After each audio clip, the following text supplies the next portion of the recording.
Kako prenosi Reuters, citirajući današnje pisanje francuskog poslovnog nedeljnika Le Tribune, Srbija je u pregovorima da kupi 12 aviona tipa Rafale od Francuske. Kako Le Tribune navodi, prodaja će se dogoditi u 2022. godini i prema nedeljniku radit će se o 12 letelica uz napomenu da je prvobitno bilo razgovarano o samo 6 aviona. List takođe izveštava da je Dassault navodno poslao ponudu srpskoj strani u martu.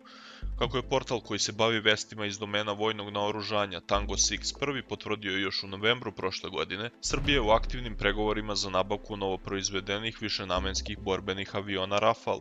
Ovo su potvrdili i predsjednik Srbije Aleksandar Vučić, ministar odbrane Nebojša Stefanović, dok današnje pisanje Le Tribuna predstavlja i prvu indirektnu potvrdu iz francuskih medijskih izvora.